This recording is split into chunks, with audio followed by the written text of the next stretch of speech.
We are so lucky to have a police liaison. I remember we were having that conversation, oh my gosh, Richmond needs this, when I was starting Gay RVA back in 2009. Yeah, long time before that.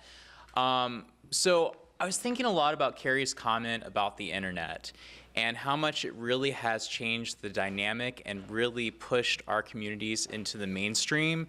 And I know for a fact that I could not have built and grown gayrva.com as quickly if it was not for Facebook, if it was not for Twitter, and I'm so blessed and fortunate for that, and being able to have a community that so strongly supported Gay RVA. So when I started gayrva.com in 2009, I was in a place of figuring out, gosh, do I stay in Richmond? Do I go?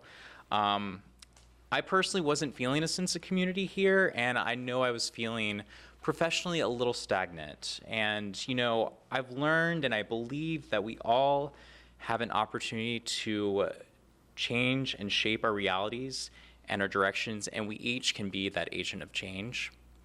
And for me, starting Gay RVA was about changing my own perception of Richmond. And you know, I got to dig in and start looking outside of myself and start telling some really amazing stories about some really amazing people doing some incredible things in the city and really, really creating that change. You know, and at the time when I started Gay RVA, there were major local outlets that were reporting LGBT stories, but they weren't telling these stories from our voices. And you know, I think that was the difference. And I didn't realize that it was going to strike the chord that it did. You know, I think the eye-opener for me was when I started it as just a simple WordPress.com blog after having a conversation over dinner. I sent out this press release to some community leaders, and I created that Twitter account, I created that Facebook page.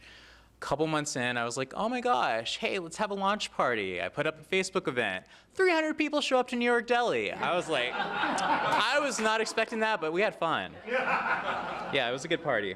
You know, and then like getting into it a little bit more, I realized that there was a responsibility there, and there was actually this aspect of building trust within the community that I wasn't expecting. But you know, you kind of grow into that. So, you know, it was really apparent when a lesbian couple sent me a private message back in 2010 after they were denied a family membership at American Family Fitness.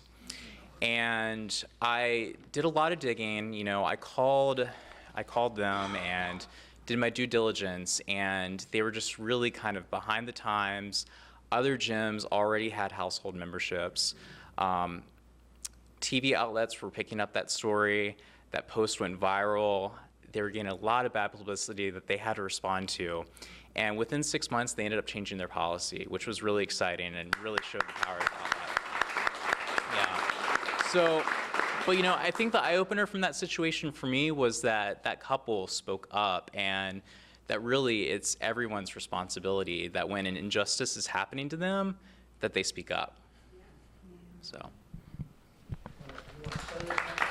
Yeah, I'll go ahead and introduce this. Okay, so I'm gonna stand up real quick. So, I won't go too far. I'll be right here. So,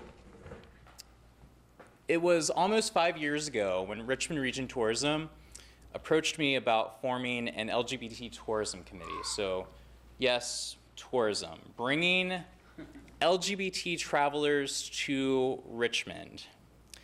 And no, we're not the Castro. We're not New York. No. We're not Philadelphia. But you know what? We got some Southern charm. We got some hospitality. We got some culture. And you know, we've got a lot of good things going for us. So our restaurateurs, our business owners, our attractions that we pulled together for this committee knew this. Our GCCRs, our Nacho Mamas, our Babes, our Maury Places, our Richmond Triangle players, they knew this. We pulled in travel writers from Los Angeles, from Boston, from New Jersey, from across the nation, and we've gotten Richmond some really great press. We're putting Richmond on the map in a new way. And just last year, we started working with the students at the VCU Brand Center to refresh this campaign, and this is what they came up with. No one belongs in the closet. And the closet is certainly no place for a city of 200,000, where no one can see who you are. Of course, outsiders think they know Richmond, the capital of the Confederacy, the stuck in the past, the unwelcoming, the intolerant Richmond. We've heard the comments, and they hurt. But it's just as much our fault, letting the stereotypes speak for the true heart of this city, the spirit that makes us tick. We'll know more. It's time for the world to see the LGBT community we're proud to call our own, and the people that have risen up to support it. From the barbershops to the bars, from the boutiques to the Bird, the places that make us us. We're saying goodbye to the closet,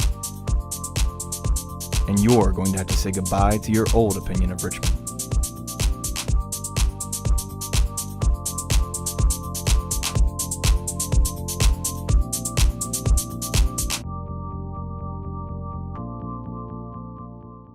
When I first saw this, I was super excited about it. I just want to tell you really quickly what's next after this. We have been working with the Brand Center, and we're actually getting ready to start an ambassador program with Richmond Region Tourism this summer to tell stories of real Richmonders, to show the diversity of this community, and to get their stories so that we know what you love to do, what you love about Richmond.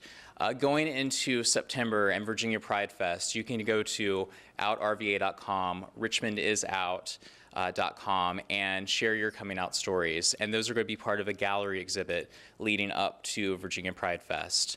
And then also, the big thing that's exciting about this is we are going to be sending coming out letters to national publications, to Ellen DeGeneres, to the Washington Post, to USA Today, saying Richmond is coming out.